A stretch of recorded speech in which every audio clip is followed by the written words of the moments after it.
Alright, I have another Batman Arkham Asylum figure. This time it's, Batman.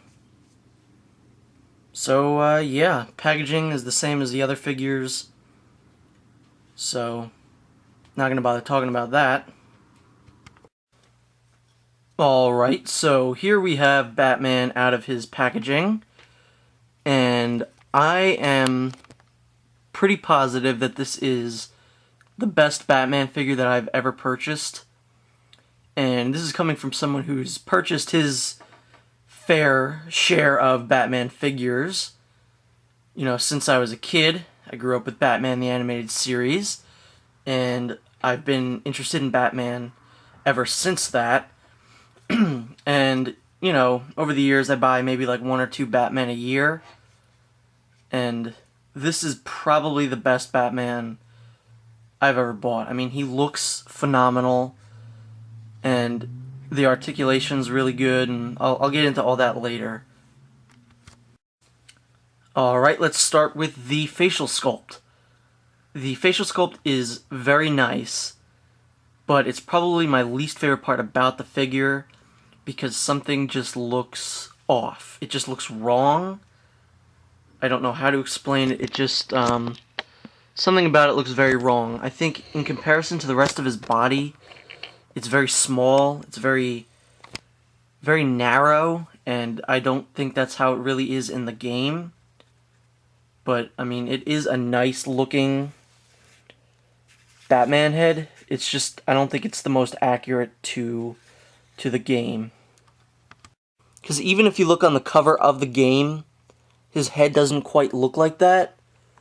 Like, it's not that narrow, and the facial features of his, like, jaw and the part of him that you can see don't really look like what the figure looks like, so yeah. I mean, it's like I said, it's still a really nice looking Batman face. It's just not the most accurate one in the world. Also, his cowl is blue. This I've had a problem with since I saw better pictures of the figure, and that is the random amounts of blue that this figure has. In the game, I don't know if it's the lighting or something else, but the figure was the character in the game was never blue. To me, anyway, there was no part of him that was blue. And it just kind of looks bizarre because you've got this blue cowl attached to this black cape. The cape is as black as you can get, and the cowl is a very dark blue, and just it's an offset of colors, and it looks kind of weird. So anyway, on to the costume. The costume looks great. It pretty much looks exactly as it does in the game. The little bat symbol is really great. You could see a lot of detail really went into this, and this is another reason why I think these are like DC Direct's best figures, that they put so much work into these, so much detail. You can see like the rivets in it, a lot of the workings of the costume. It's really awesome. It's not just like a comic book Batman where it's just kind of like a cloth outfit. You could tell, you know, this is probably some Kevlar in there, stuff like that. Really, really cool. DC Direct always makes such nice Batman capes, and this is no exception. It is a great, great, great looking cape. It looks like really cool. It looks like it can move. It's made of rubber, so it's like that. It's really, really awesome. I like the feel of it. It's almost as cool as the Hush cape, the Hush Batman cape. I just like it a little bit more because it's a little more dynamic looking, but the Arkham Asylum cape is pretty cool. His gauntlets look just as nice as the rest of the figure. Very nicely detailed. He's got these guys, which on this arm is it's very surprising, but these are actually not bent. Because most Batman figures I get, these are always bent, just no matter what. And as you can see here, the hand is very detailed as well.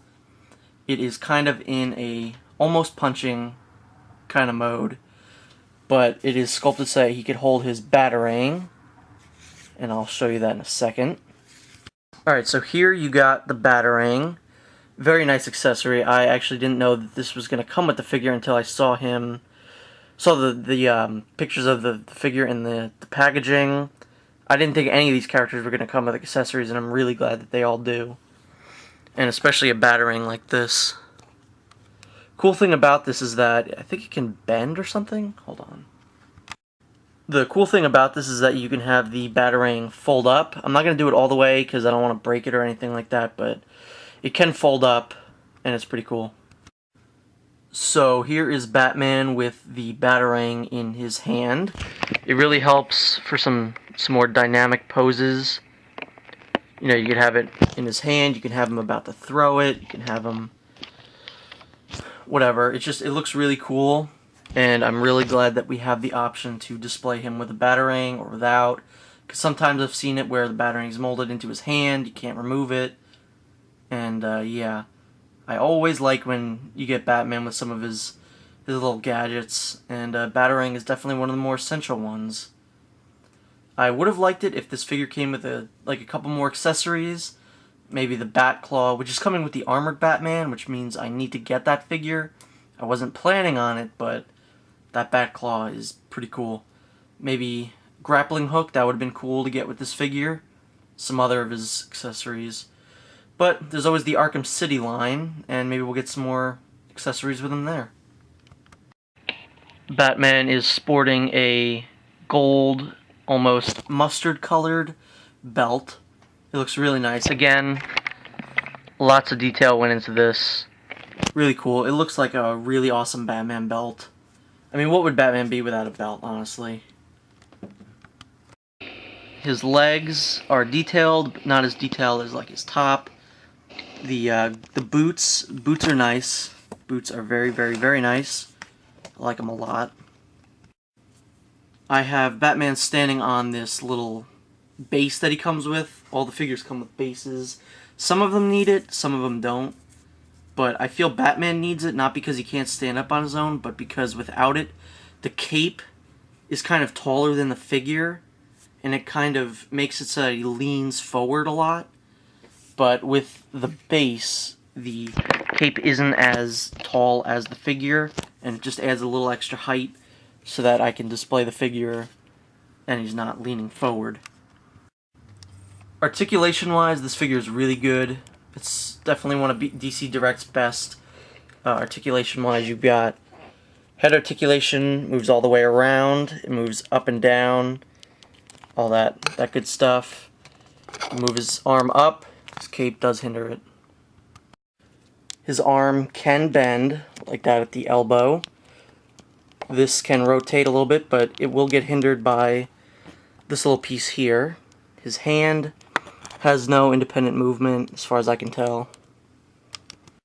As far as I can tell, there is no waist movement, unless I'm not, like, forcing it hard enough, which I don't want to do in case I break it. Leg movement, his leg can move up to there. Pretty fair. So yeah, leg moves out to there. You can bend his knee.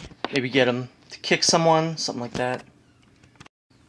His boots can also move pretty freely around. Alright, so overall, with the great sculpting, fantastic articulation, great accessory, this is, in my opinion, the definitive Batman action figure. If you are a Batman fan, pick this figure up. You will not regret it. Yeah, I mean, even if you're not a fan of Batman Arkham Asylum, if you've never played it, you should still pick this figure up because it's a great version of the character. And who wouldn't want this figure, honestly, if you're a Batman fan? It's a great, great looking figure. So, thanks for watching, and next time I'll have the final review of Series 1, which is The Joker.